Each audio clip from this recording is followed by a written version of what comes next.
This article about starting a business in Australia really got me thinking. You know, the one from Now Technology Systems. Yeah, I know the one. It's got me excited about all the possibilities down under. It is exciting. There's definitely potential. But the article is realistic too, Right. It doesn't sugarcoat it. Makes it clear that a good idea is only the first step. Exactly. It's all about bringing that idea to life, executing it. That's what matters. The article really dives into market research. Yeah, it stresses that. It's all about making sure there's actually a demand for what you're offering, especially, well, in the Australian market, right? You've got to understand the market. Yeah. Figure out if there's a need for your idea.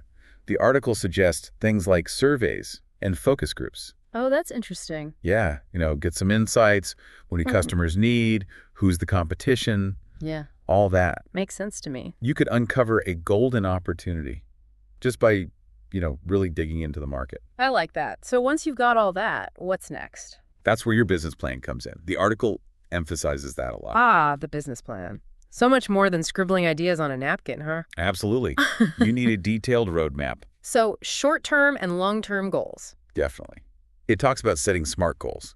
Specific, measurable, the drill. Right. Achievable, relevant, time-bound. But then it goes a step further. The article, it pushes you to think about the how. How? Yeah, how you're going to achieve those goals, especially thinking about, the Australian context. Oh, I see. So it's not just about setting big goals, but figuring out how to actually reach them. Exactly. It talks about financial planning, budgets, cash flow, even different funding options, like there are grants available specifically in Australia. It even mentions investors. Interesting. And crowdfunding. So, it's like a guide tailored to Australia. That level of detail is really helpful, I think. Now, something that always stresses me out is the legal stuff. Starting a business, all the legalities. I know what you mean. It can be so overwhelming. But don't worry, the article breaks it down. It starts with registering your business and choosing the right structure. Like, are you a sole trader? Part of a partnership? Or a whole company, right? Exactly. So finding what aligns best with your goals. Yeah. It also explains, the Australian business number. EBN? You get that by registering with the Australian Business Register. Oh, okay. I never know what all those acronyms mean. Mm-hmm. It all sounds less scary when you explain it like that. It's just taking it step by step. But wait, what about licenses? Right. You're in Australia, there's always a bit of paperwork. True. It explains that you might need specific licenses, depending on what your business does. I see. Like if you're opening a restaurant, you'll need a permit for the location. So it's all about making sure you're operating legally. Within the Australian framework. Okay, so we've covered the idea, research, the plan, and even the legal stuff. Not a bit. What's next on our Australian adventure? Well, before you start selling anything, people need to know who you are, what you stand for. Branding. Branding? I always thought that was just about having a cool logo. It's way more than that. Yeah. The article really highlights that. Really? It says branding in Australia is about crafting a story, a compelling one that really speaks to people. Interesting. Think about it. What made you want to start this business? Yeah. What makes it different? I see. What are your core values? So it's about connecting with people. On a deeper level, it's about having a unique presence in the Australian market. I like that. It's not just about how things look. Of course, a good logo helps. Right. The article even suggests working with Australian designers. Oh, local designers. Yeah, to get that authentic Aussie touch. Capturing the essence of your business, presenting it in a way that resonates with, with the Australian market, right? Exactly. It's creating a unified experience, one that's authentic and makes you stand out. So far, we've navigated the first steps. The initial idea, the research, the legal stuff, and now branding. A great start. But something tells me there's more to come. Oh, definitely. This is just the beginning. So we've got the brand, but now we need to get the word out. And in today's world, you've got to think digital, right? Absolutely. You need a strong online presence. But I get it. It can feel overwhelming. It really can. Where do you even start with all the tech stuff? The article actually breaks it down pretty well. It starts with your website. Ah, the website. So important these days. It's often the first impression, especially in Australia. Everyone's online. Right. It's like your virtual storefront. Exactly. Make it inviting, easy to use, and show off what makes your business unique. But it can't just look good, Trine. What else is there? SEO. You've got to think about that. SEO. I hear that all the time. What does it actually mean, though? Search engine optimization. It's all about making sure Google or any search engine can easily understand your website. So, think of it like this.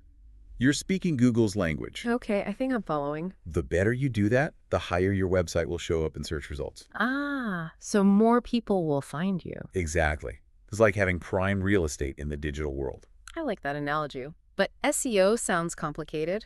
It can be, but the article offers some tips, like using keywords that Aussies are actually searching for. Oh, that makes sense. And local SEO, so your business pops up in searches specific to, your area in Australia. It's all about being targeted, making sure you're reaching the right people. Exactly. Now, once you've nailed the website, think about expanding your reach. Social media. Social media feels like a full-time job sometimes. It can be a lot, yeah, but it's so powerful. The article talks about platforms like Facebook and Instagram, LinkedIn too, all essential in Australia. Okay, so many options. True. It depends on who you're trying to reach. Right, right. So if you were starting a business here, which platforms would you focus on? That's a tough one. Facebook's good for like a wide audience, building community. Instagram is great if you've got strong visuals, especially for younger people. And then there's LinkedIn. That's more for professional networking. Okay, so choosing the right platform is important, and then using it well, obviously, to engage with customers. Exactly. It's all about building your brand online. The article also mentioned something else. Cloud solutions. Cloud solutions. Now that sounds complicated. It's not as bad as it sounds. It's basically software that lives online. Like instead of on your computer. Exactly. Things like email marketing platforms, tools for managing projects or accounting software. All those things can be in the cloud. That's interesting. You can access them from anywhere, as long as you have internet. Convenient. But what about security? Isn't it risky to store all your stuff online? That's a valid concern. But the good cloud providers have top-notch security. Oh, good. The article actually names some popular ones in Australia, like Xero for accounting and Canva for, designing things. I've heard of those. They're reliable and safe for businesses. So cloud solutions are all about making things easier and saving time, maybe. Absolutely. It lets you focus on the big picture, growing your business. But while tech is important, the article doesn't forget about the human element. Oh, good. I think that's crucial. Especially in Australia. The business community here is very collaborative. Oh, that's good to hear. I've always found networking a bit intimidating, though. I get it. But in Australia, it's more about sharing and support than cutthroat competition. Oh, that makes me feel better. The article talks about going to events and workshops, things like that, organized by, say, Meetup or the Australian Small Business Associations. Okay, so opportunities to meet other entrepreneurs. Yes, learn from each other, maybe even find mentors or people to collaborate with. That's like a support system. Exactly. And if you're not into in-person stuff, there are online communities too. Oh, good. Something for everyone. LinkedIn has groups for Australian businesses, so plenty of ways to connect. You're right, no excuses. Building those relationships is key. Yes. And it's especially important in Australia, where people really value community. We've covered a lot. It feels like we've barely scratched the surface, though. There's always more to learn, of course. But the article gives you a great foundation. Like a roadmap. Exactly. To turn those entrepreneurial dreams into reality. And specifically for Australia, which is great. It seems like the key is to plan strategically, use technology, and build genuine connections. You got it. We've talked about so much business plans, branding, the tech side of things, but I keep thinking about the people. The human element. Yeah, like it's not just about the product, right? It's the people who make it all happen. That human connection. I think it's really important, especially in Australia. Definitely. It's part of the business culture here. We talked about networking, building relationships, but I feel like there's more to it than that, isn't there? Absolutely. Think about the brands you really love. Why do you like them? That's a good question. It's probably not just the product, right? No, you're right. It's more than that. It's their values, their story. You connect with them on a deeper level. They become part of your life, almost. Exactly. It's about more than just buying something. It's about trust, loyalty. I see what you mean. And that's important for entrepreneurs to remember, especially in the Australian market. So it's not just about selling. It's about building a community, creating an experience, making a real impact. I like that. But how do you do that? Is there a secret formula? Especially for Australia, I mean. No secret formula. Yeah. But authenticity is key. People can spot a fake. Especially Australians. Right. They're down to earth. They value genuineness. So be transparent, be true to yourself. It's like that saying, people don't buy what you do, they buy why you do it. Exactly. And you have to back it up with action. Your actions need to reflect what you're saying. Can you give me an example? Sure. Let's say you talk about sustainability, right?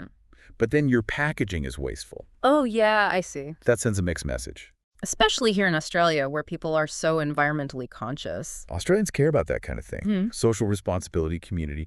Businesses that show those values, they'll do well here. It's like a ripple effect. Yeah. Happy employees, satisfied customers, a positive impact. And treating your employees well, that's part of it too, right? Absolutely. Creating a good work environment, being supportive, that's important everywhere, but especially in Australia. Australians value a good work-life balance, don't they? That's a big part of the culture here. Businesses that understand that will attract the best people. This has been so insightful. We've covered so much ground. It has been a deep dive. From the practical stuff to the, the more human side of business. And remember, it's just the beginning. Entrepreneurship is always changing. You're right. You have to keep learning and adapting. Exactly. Thanks so much for sharing your expertise. I feel much more prepared now to, tackle the Australian market. Glad to hear it. To all our listeners out there, don't be afraid to chase those dreams. Be innovative. And remember those connections, those relationships. They make all the difference. Well said. And that's a wrap for this deep dive. We've explored starting a business in Australia, the challenges, the opportunities.